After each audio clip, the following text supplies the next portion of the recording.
Please note that Pillow Talking contains adult themes and language and isn't suitable for younger listeners.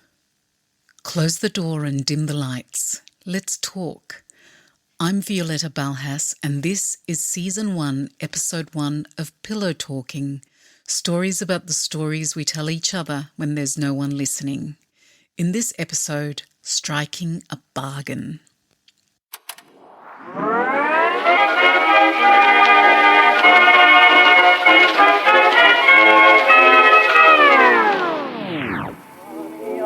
Something to tell you, but your little head on my shoulder, whisper that I love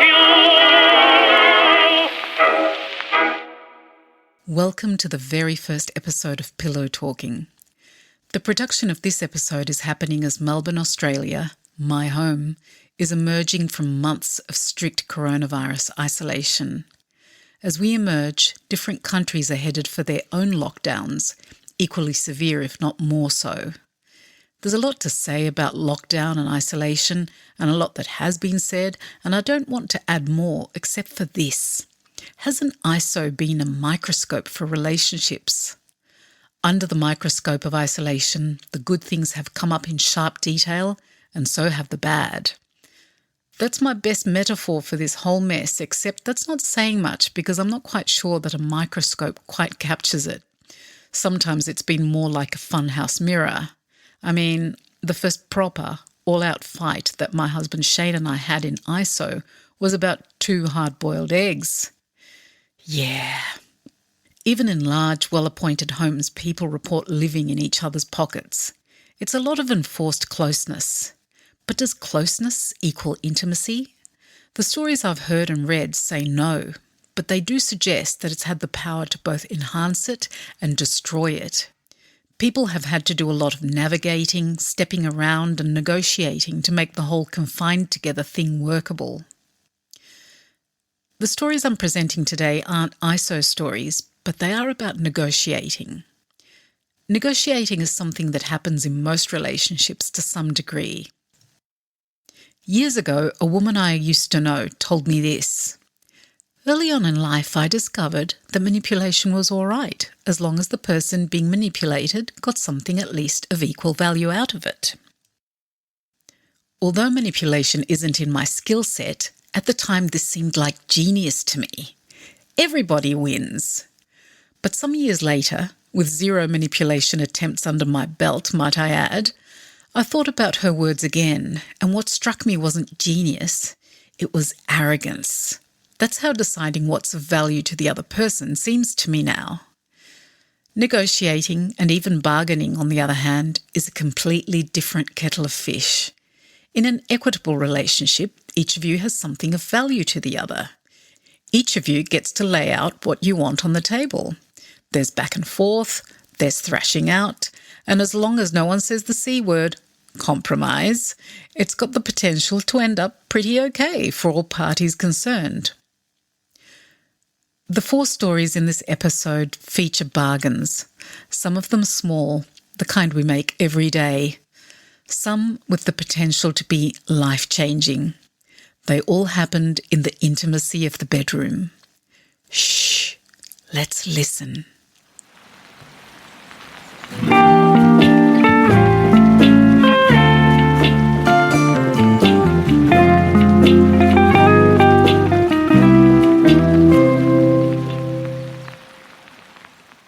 Anna and I had been dating for about 6 or 7 months at this point, and we'd fallen hard for each other.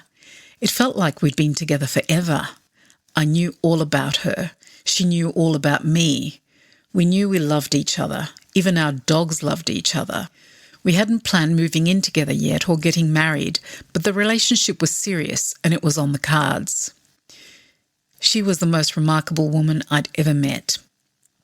Gorgeous, intelligent, and strong, but insecure.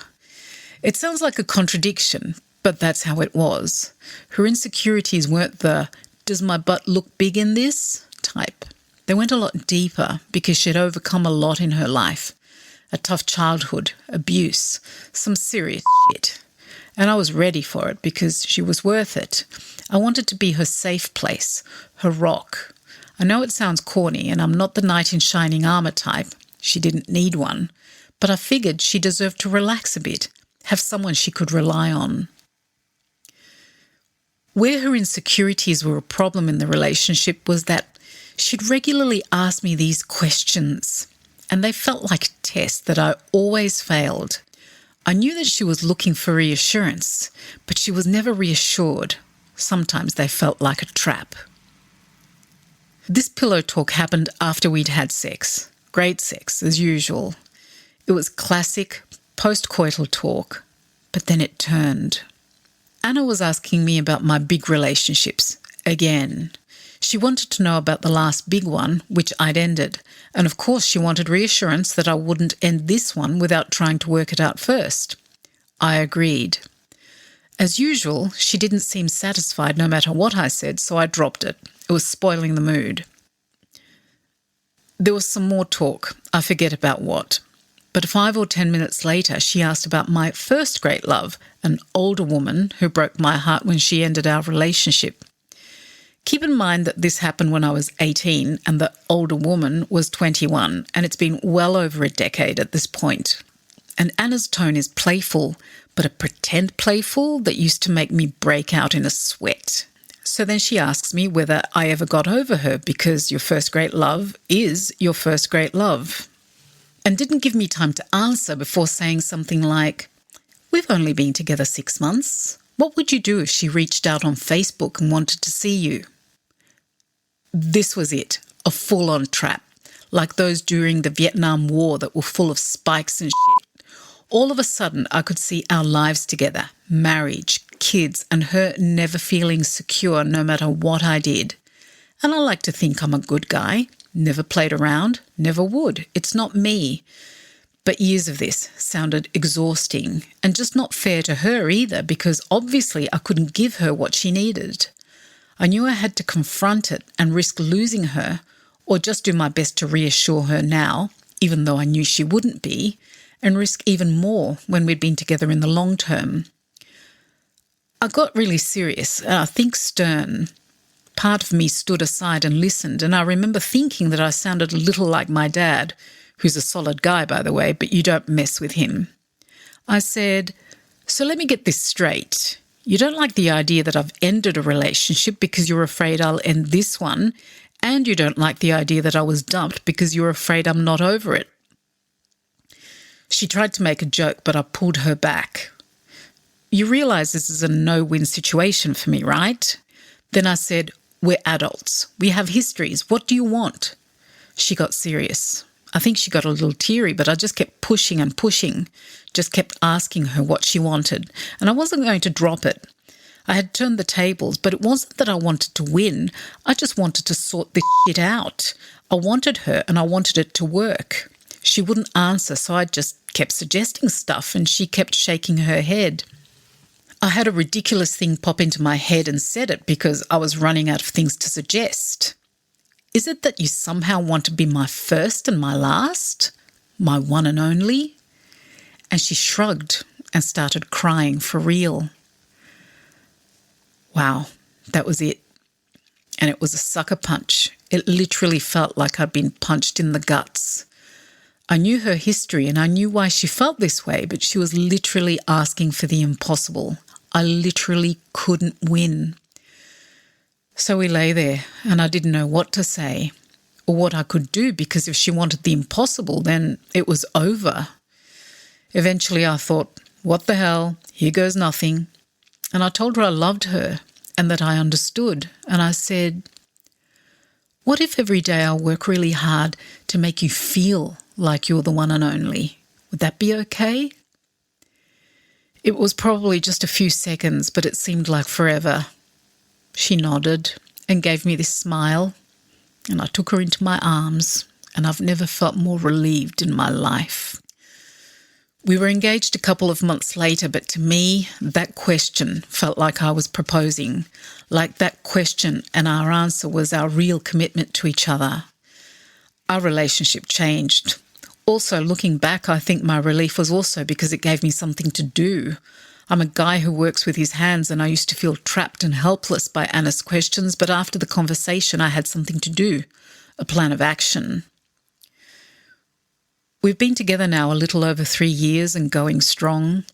Marriage isn't easy and there's a lot of give and take, but what is easy is acting like she's the one and only, which she is in a way. She's a one of a kind, and I love her like I've never loved anyone else. She still has her demons and probably always will, although therapy helps, and she stopped asking those questions. But I can tell when she's going down that road in her head, and I just jack up the volume with my care of her, and it passes. She's worth it.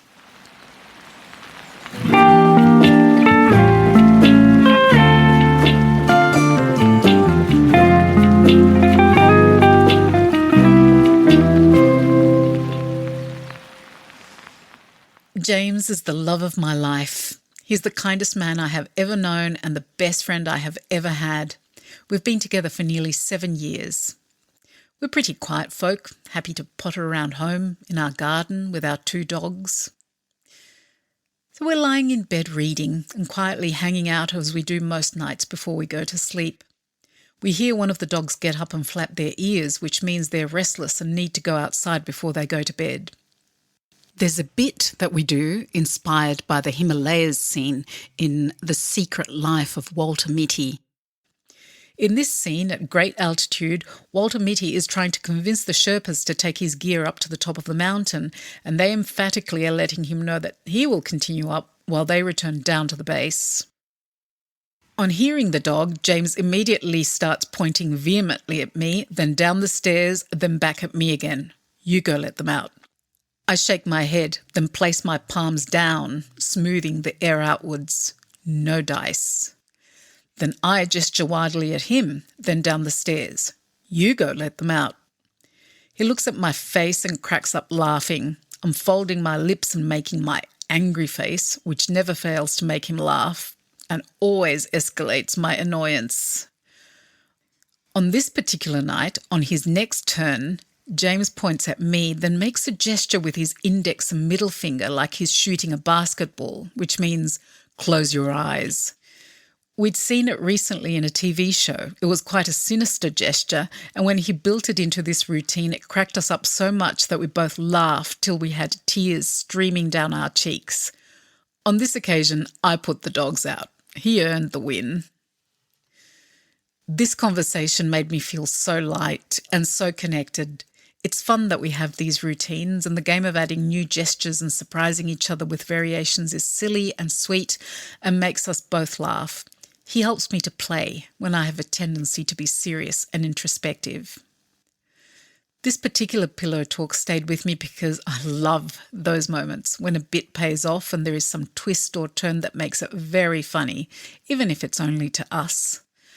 I love the ease that we have in each other, to ugly laugh and to be weird, and for that to bring us closer.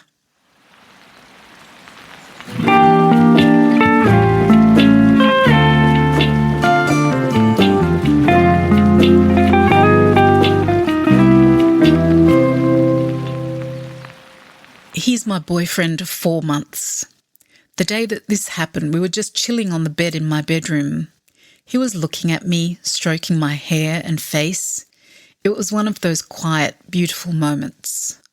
I was going to say, I love you for the first time, but I was nervous.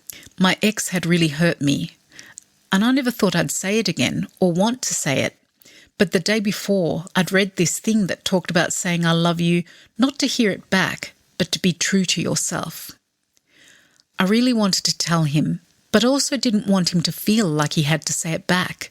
I just wanted him to hear it, and I wanted that moment. So I said to him, I'm going to tell you something, but don't freak out, and you don't have to say anything. In fact, I don't want you to say anything. When I said this to him, he did look freaked out, which made me even more nervous, but it was too late to back away. So I just took a deep breath and told him, I love you. He gave me the most beautiful, gentle smile and then held me. I felt like my heart was going to burst, like I could sing or fly. Afterwards, I found out that I'm going to tell you something and don't freak out or "we need to have a talk" is guaranteed to make him freak out, so we made a deal that I'll find a different way to start a conversation next time. And he hasn't said "I love you" back, but it's the way he treats me and how he makes me feel. I feel loved and valued, and the actual words can come whenever. This happened only a couple of weeks ago, but I'll know I remember it forever because it's so different to when I said "I love you" to my ex. He was my first serious boyfriend and the first guy I ever said "I love you" to. When I told him, I felt kind of ashamed. I can't explain it. It was his reaction and his energy. I got so little back when I told him that I felt stupid. It wasn't that it made him uncomfortable or anything. I know the kind of person he is, and I know he would have seen it as his due, like no surprise and what he deserved. Whereas to me at the time, it was the most important thing in the world. I still don't regret saying "I love you" to my ex because I know I was being true to myself. But if there are girls or guys like me out there, now that I've had both experiences, I'd like to say to them, it's a lot better when the other person thinks you have value.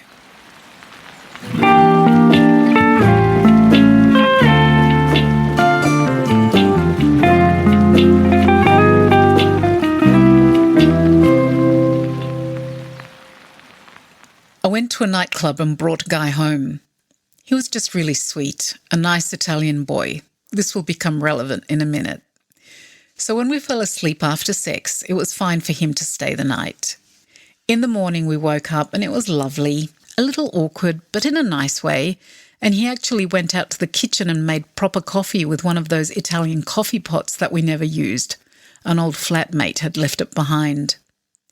Even though he didn't know them, he made extra coffee for my flatmates and brought 2 cups back to the bedroom. Then he started saying that he had to get home and better get going because it was a hike. I didn't get it because he'd already told me he lived pretty close, but it turned out that he was going back to the nightclub, which was where he'd left his car, and that was far away. So I said, "Let me drive you," and he flat out refused. I tried again, and he refused again, and it was obvious that he wasn't just being gentlemanly, it was him brushing me off because he was like, "No." I was confused and a bit hurt, but of course he was a hookup, so I had to be cool. But the atmosphere in the bedroom definitely changed, and now it was awkward in a bad way. There was a pause, and obviously he felt as bad as I did because finally he sighed and said, "It's not you." I was expecting the "it's not you, it's me" line, but he said, "It's not you, it's the car." What happened was he'd got showered and changed at work this time and driven to the club in the delivery van. His family owned a bakery that made Italian pastries for cafes and restaurants, so he was driving this van that said Italian cakes, cannoli, tiramisu in huge letters all over it. It was totally uncool, so he'd parked well away from the club. He'd told me he hadn't expected to get lucky that night. I went from feeling hurt to laughing until it hurt in about a second. He looked so uncomfortable while I lay there laughing, pretending to laugh as well.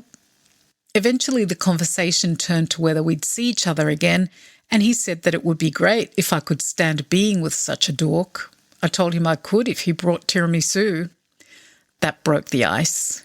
Next time I saw him, he had his own car and tiramisu. Every time he came over, he brought cake. My flatmates, both girls like me, loved him. Loved him.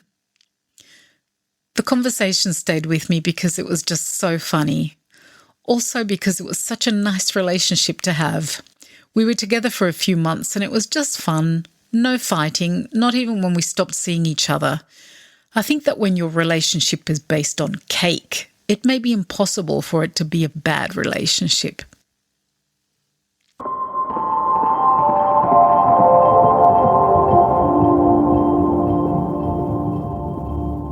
Pillow Talking is produced, narrated and edited by me, Violetta Balhas, from stories by you, the listeners and pillow talkers.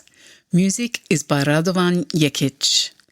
This episode's stories were A Few Seconds That Seemed Like Forever by Stuart, Ugly Laughing and Being Weird by Tara, Be True to Yourself by Sunny, and The Italian Job by Santa Lucia.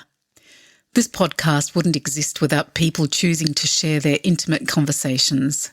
Whether they're funny, heartbreaking, silly or thought-provoking, this takes trust, vulnerability and some guts, and I consider receiving each story a huge privilege and responsibility. If you'd like to submit your story, please go to pillowtalkingproject.com. I'd love to hear from you. And if you liked what you heard, please subscribe and share. On the next episode of Pillow Talking, that was not what I was expecting. Stories about bedroom conversations that took a turn for the unexpected, and in one case, devastating. Until then, please take care of yourselves and each other.